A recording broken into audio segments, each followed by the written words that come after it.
আসসালামু আলাইকুম রহমতুল্লাহি ওবরাকাতু। মানসিক শান্তির আরেক নাম হচ্ছে আত্মীয় স্বজন। একটা কথা কি জানেন, আত্মীয় স্বজনের সাথে আপনি যদি মন খুলে কথা বলতে পারেন তাহলে আপনার মন এত হালকা হবে যে আপনি অনেক শান্তি পাবেন, অনেক তৃপ্তি পাবেন। কিন্তু আমরা প্রায়শই হালকা কিছু কথার কারণে কিংবা কোনো মানুষের কান কথার কারণে আমাদের যে আত্মীয় স্বজন আছে আমরা অনেকের সাথেই কথা বলতে পারি না কিংবা ইচ্ছা করেও কথা বলি না। আবার কিছু কিছু ক্ষেত্রে আমরা আমাদের কর্মজীবনের ব্যস্ত থাকার কারণে আমাদের যে আত্মীয় স্বজন আছে তাদের সাথে সম্পর্ক বিচ্ছিন্ন হয়ে যায়। আমরা বছরেও কোনো দিন একবার কথা বলি না।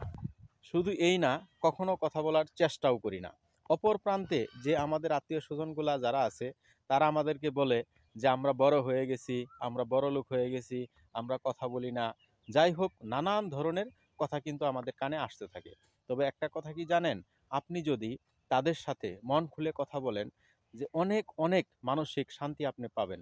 শুধু তাই না, তারাও আপনার মানসিক শান্তি পাবে এবং আপনার যে সম্পর্ক আছে এই সম্পর্কটাও অনেক দৃঢ় এবং সুন্দর হবে।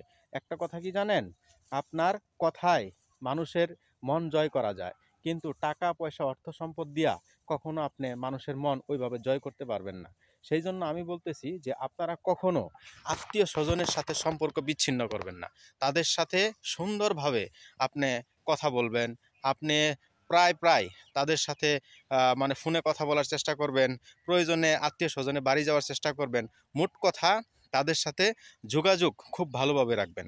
কারণ কমিউনিকেশন যদি আপনার ভালো থাকে তাহলে আপনার সম্পর্কগুলোও ভালো থাকে এবং কি মানসিক শান্তিও পাওয়া যায়। সেই জন্য আমি বলতেছি যে আমরা কখনো মানে আত্মীয় স্বজনের সাথে সম্পর্ক বিচ্ছিন্ন করব না। কারো কথায় কিংবা নিজের ব্যস্ততায় আমরা কখনো কোনো আত্মীয় স্বজনের সাথে সম্পর্ক বিচ্ছিন্ন করার চেষ্টা করব না। আমরা চেষ্টা করব প্রতিদিন কমপক্ষে আপনার একবার কথা বলা।